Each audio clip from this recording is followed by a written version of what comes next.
तो आज हम बात करेंगे समर्पण के दो बिल्कुल अलग रास्तों की। तो हमारी पहली कहानी है एक विद्वान और एक संत की, और ये कहानी है बुद्धि पर अभिमान की। कहानी है एक ऐसे स्कॉलर की जिसके पास ज्ञान का भंडार तो था, लेकिन साथ ही अहंकार का पहाड़ भी। और उसे ओरछा शहर में एक ऐसा सबक मिलने वाला था जो उसकी पूरी दुनिया हिलाकर रख देने वाला था। कहानी है ओरछा शहर के एक महान विद्वान श्री हरिराम व्यास की। अब वो इतने ज्ञानी थे, इतने ज्यादा कि जिस भी ब्राह्मण से मिलते उसे शास्त्रार्थ में, डिबेट में हरा देते थे। और सिर्फ हराते नहीं थे, उन्हें दुखी करके रुलाकर छोड़ते थे। सोचिए, ज्ञान का ऐसा इस्तेमाल। उनका ज्ञान ही उनकी ताकत थी, और वही उनकी सबसे बड़ी कमजोरी भी बन गया था। एक हथियार जिससे वो बस ये साबित करना चाहते थे कि उनसे ऊपर कोई नहीं। तो ये सिलसिला चलता रहा, और फिर एक दिन व्यास जी पहुंच गए काशी, जो उस समय विद्या का सबसे बड़ा केंद्र था। वहां पहुंचकर उन्होंने काशी के ब्राह्मणों को भी चुनौती दे डाली। अब काशी के ब्राह्मण जानते थे कि वो बहस में नहीं जीत पाएंगे, तो अपने अपमान के डर से उन्होंने अपने शहर के राजा यानी भगवान शिव से प्रार्थना की। और तब, जैसा कि कहानियों में होता है, कुछ ऐसा हुआ जिसकी किसी ने कल्पना तक नहीं की थी। भगवान शिव खुद एक बहुत ही गरीब और विनम्र ब्राह्मण का रूप धरकर व्यास से मिलने पहुंचे। उन्होंने कोई बड़े बड़े ग्रंथ नहीं खोले, कोई जटिल बहस नहीं की। उन्होंने सिर्फ एक सवाल पूछा, एक बहुत ही सीधा सा सवाल, विवेक किसको कहते हैं? और बस इसी एक सवाल ने हरिराम व्यास के ज्ञान के पूरे महल को हिलाकर रख दिया। अब व्यास जी ने तो जो किताबों में पढ़ा था वो जवाब दे दिया, लेकिन उस ब्राह्मण यानी शिव ने पलटकर जो कहा, उसने उनकी आत्मा को झकझोर दिया। उन्होंने कहा, तुम जानते हो कि क्या सही है और क्या गलत? तो फिर ये बताओ, क्या अपने ज्ञान का इस्तेमाल करके दूसरे विद्वानों को रुलाना विवेक है? तुमने अपनी इस बुद्धि से किसी का भला किया है क्या? ये सवाल नहीं था, ये एक आईना था। इसी एक सवाल ने उन्हें बता दिया कि करुणा यानी दया के बिना ज्ञान सिर्फ एक बोझ है। बस इतना सुनना था कि व्यास जी उस दिव्य ब्राह्मण के पैरों में गिर पड़े। उनका सारा अभिमान चूर चूर हो गया था। तब भगवान शिव ने उन्हें आशीर्वाद दिया और एक नया रास्ता दिखाया। उन्होंने कहा, अपनी बुद्धि का इस्तेमाल दूसरों को हराने में नहीं, वृंदावन जाकर कृष्ण की लीलाओं का, उनकी कहानियों का प्रकाश फैलाने में करो।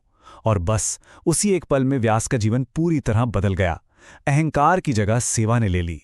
तो ये थी पहली कहानी, बुद्धि के अहंकार को झुकाने की। अब हम दूसरी कहानी पर आते हैं, जो है बुद्धि का समर्पण। और ये समर्पण भी कैसा? जबरदस्ती का नहीं, बल्कि प्रेम से, खुशी खुशी। और इसके लिए हमें चलना होगा महाभारत के युद्ध क्षेत्र कुरुक्षेत्र में। कल्पना कीजिए, कुरुक्षेत्र का मैदान, और बाणों की शैया पर लेटे हैं भीष्म पितामह। उन्हें वरदान था कि वो अपनी मृत्यु का समय खुद चुन सकते हैं, और वो बस इंतजार कर रहे थे। जानते हैं किसका? वो चाहते थे कि उनके प्राण तभी निकलें जब उनकी आंखों के सामने भगवान कृष्ण हो। उन्होंने अपने जीवन के आखिरी क्षणों को भी भक्ति का एक सुनहरा अवसर बना लिया। और जब भगवान कृष्ण उनसे मिलने आए, तो भीष्म पितामह ने एक ऐसी बात कह दी जिसे सुनकर शायद वहां मौजूद हर कोई चौंक गया होगा। एक आजीवन ब्रह्मचारी जिसने कभी विवाह न करने की प्रतिज्ञा ली थी, उन्होंने कृष्ण से कहा, प्रभु, मेरी एक कुंवारी बेटी है और मैं चाहता हूं कि आप उससे विवाह कर लें। सोचिए, ये कितनी हैरान करने वाली बात रही होगी। लेकिन जाहिर है, ये कोई साधारण विवाह का प्रस्ताव नहीं था। तो ये बेटी कौन थी? यहां पर भीष्म पितामह अपनी मति की बात कर रहे थे।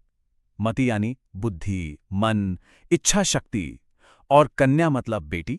तो वो अपनी बुद्धि को, अपनी मति को एक बेटी का रूप देकर कृष्ण से उसका विवाह करने की बात कर रहे थे। ये एक अद्भुत रूपक था, और इसके पीछे का तर्क भी उन्होंने खुद समझाया।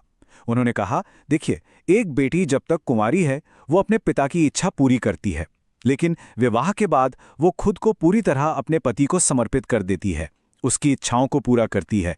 तो अपनी बुद्धि यानी मति का विवाह कृष्ण से करके भीष्म ये पक्का कर रहे थे कि अब उनका मन, उनकी बुद्धि उनके अपने अहंकार की सेवा नहीं करेगी, बल्कि वो पूरी तरह से कृष्ण की इच्छा के साथ एक हो जाएगी। ये था समर्पण का चरम। तो देखा आपने, समर्पण के दो अलग अलग रास्ते। एक में बुद्धि को झुकाया गया और दूसरे में प्रेम से सौंपा गया, लेकिन मंजिल एक ही थी, ये समझना कि अकेली बुद्धि से बात नहीं बनती। चलिए इन दोनों यात्राओं को एक साथ रखकर देखते हैं। एक तरफ है हरिराम व्यास, एक अभिमानी बुद्धिजीवी जिनकी चुनौती थी अपने ज्ञान का अहंकार।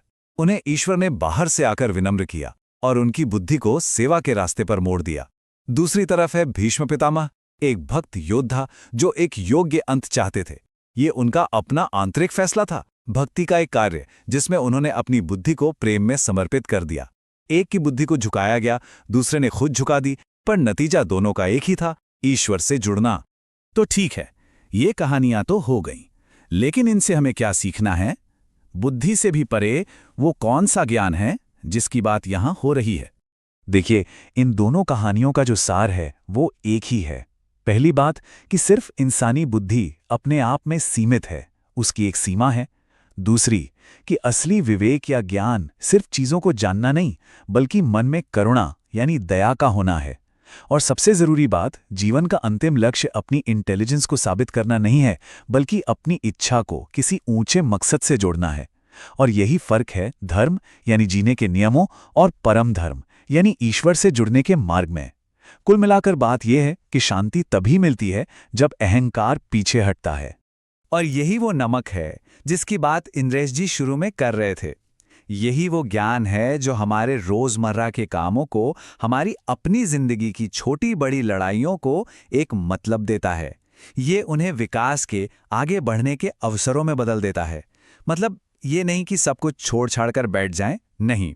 मतलब बस इतना है कि हम जो भी करें उसे गहरे उद्देश्य और करुणा के साथ करें। यही जीवन में स्वाद लाता है। तो जाते जाते बस एक सवाल छोड़ जाता हूं जिस पर हम सबको सोचना चाहिए। हमारे अपने जीवन में हमारी बुद्धि, हमारा इंटेलेक्ट कब हमारी मदद करता है? और वो कौन से पल आते हैं जब उसे किसी बड़ी शक्ति, किसी बड़े ज्ञान के सामने सर झुकाने की, समर्पण करने की जरूरत पड़ती है? इस सवाल पर जरूर सोचिएगा।